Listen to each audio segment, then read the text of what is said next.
தை மாதத்தை பொறுத்த வரைக்கும் கிரகங்கள் என்னென்ன கொடுக்க காத்திருக்கு, எந்த கிரகம் சாதகமாக இருக்கு, எந்த கிரகத்தினுடைய ஆதிபத்தியத்தை நம்ம பெற இருக்கிறோம், எந்த கிரகத்துக்கு நாம பரிகாரம் செய்ய வேண்டும், எந்த கிரகத்தினுடைய வழிபாடு செய்யணும், அந்த கிரகம் நமக்கு என்ன கொடுக்க போறது, நம்ம எதை செய்யக்கூடாதுங்கிறதுனால அடுத்தடுத்து பார்க்க இருக்கோம். செவ்வாய் வந்து தை மாதம் 1ஆம் தேதி மட்டும்தான் தனுசுல இருக்கிறாரு. அதுக்கப்புறம் மகரத்துக்கு போறாரு. அந்த மாதம் முழுவதுமே மகரத்தில் தான் இருக்க போறாரு. ஸோ மகர ராசியில செவ்வாய் வரப்போறதுனால செவ்வாய்ங்கிற கிரகம் மகரத்தில் உச்சம் அடையுது.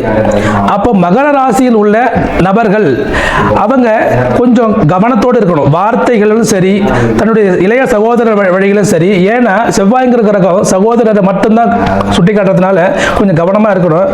அதோட புதன் தை மாதம் 1ஆம் தேதி முதல் 3ஆம் தேதி வரை மட்டும்தான் தனுசில் இருக்கிறாரு. மீதி நாள் தை 20ஆம் தேதி வரைக்கும் அவர் வந்து மகரத்தில் இருப்பாரு. 20க்கு மேல கும்பத்துக்கு வராரு. ஸோ 3 பயிற்சிகளை ஒரு மாதத்தில் ஒரு கிரகம் சந்திக்கும் போது அந்த கிரகத்தினுடைய காரகத்துவத்தில் ஒரு பிறந்தவங்க, அந்த கிரகம் உச்சமோ ஆட்சியோ உள்ள நபர்கள் என்னென்ன கவனம் கொள்ள வேண்டும், எதை கவனத்தில் கொள்ள வேண்டும், எதை யாரிடம் சொல்ல வேண்டும் என்பதை அடுத்தடுத்த பதிவுகளில் பார்க்க இருக்கோம். சுக்கிரன் தை 1 முதல் 22ஆம் தேதி வரை, அதாவது ஆடம்பரத்திற்கும் வீடுமனை யோகம் பற்றிய ஒரு கிரகம் இருக்குதுன்னா அது சுக்கிரன் சொல்ற கிரகம். அந்த சுக்கிரன் கிரகம் தை மாதம் 1ஆம் தேதி முதல் 22ஆம் தேதி கிட்டத்தட்ட ஒரு 80% நாட்களை அந்த நகரத்திலே 23ஆம் தேதிக்கு மேல கும்பத்துக்கு வரப்போறாரு. ஸோ மீதி இருக்கிற ஒரு 9 நாள் 8 நாள் வந்து கும்பத்தில் இருப்பாரு.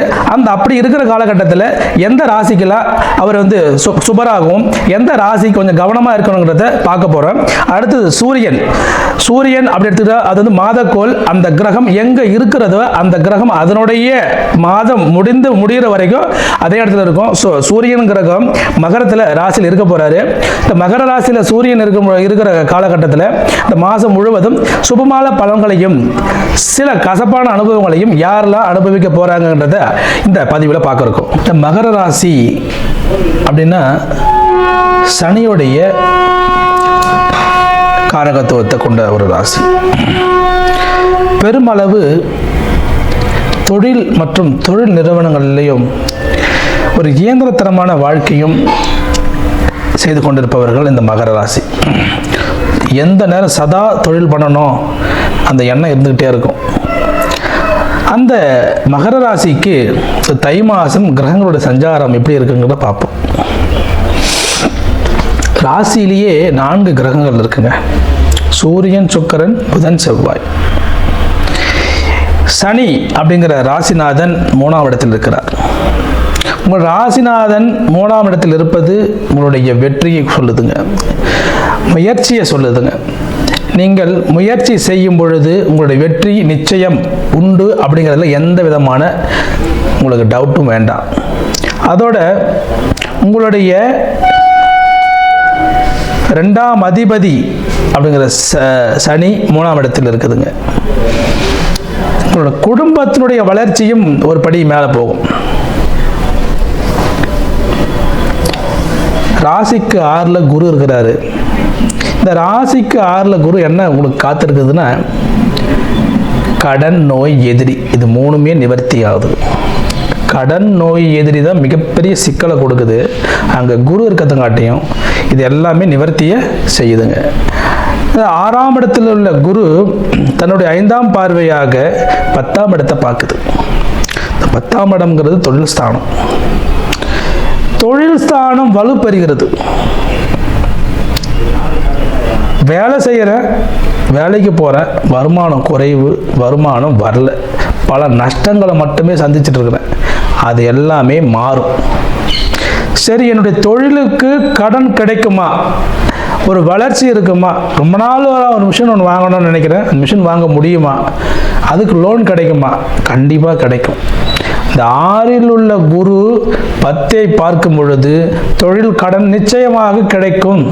நீங்கள் தொழிலை விரிவுபடுத்துவீர்கள், அதில் மாற்று கருத்து இல்லை. 9ஆம் அதிபதியான புதன் அவர் ராசியிலே வருகிறார். 9ஆம் அதிபதி ராசிக்கு வருவது அற்புதமான ஒரு காலகட்டம். எண்ணங்கள் எல்லாம் ஈடேறும். பாக்யாதிபதி ராசியை வந்து பார்ப்பது,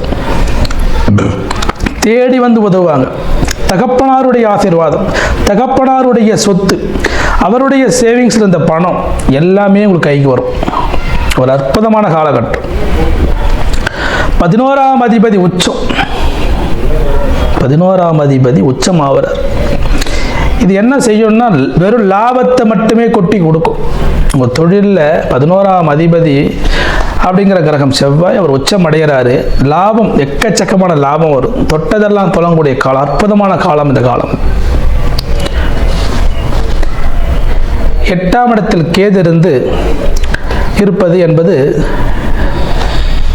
நீங்கள் வாகனத்தில் செல்லும் பொழுதும் சரி, வாகனத்தை இயக்கும் போதும் சரி கவனமாக கையாள வேண்டும். அது மட்டும்தான் உங்களுடைய ஒரு மைனஸாக இருக்குது. மற்றபடி இந்த தை மாதம் முழுவதுமாக சிறப்பாக இருக்கிறது. உடல்நிலையில் பொறுத்த வரைக்கும் தை மாதம் ஏற்றமாகத்தான் இருக்கும். எந்த குறைபாடுகளுக்கும் நீங்கள் அஞ்சி பயப்பட வேண்டாம். வெளிநாடு செல்ல வேண்டும் அப்படின்னு நினைக்கிறவங்க தூரதேச பயணம் செய்து நாங்கள் தொழிலை வலுப்படுத்த வேண்டும். நீண்ட நாளாக அப்ராடு போய் நான் வேலைக்கு செய்யணும், நான் ரொம்ப நாளாக நான் ட்ரை பண்ணிட்டு இருக்கேன், நான் அப்ராடில் படிக்கணும்னு நினைக்கிறேன், ஆனால் என்னால் முடியல. அதுக்கெல்லாமே இந்த காலகட்டத்தில் உங்களுக்கு முயற்சி செய்யுங்க, நிச்சயமாக வெற்றியை கொடுக்கும்.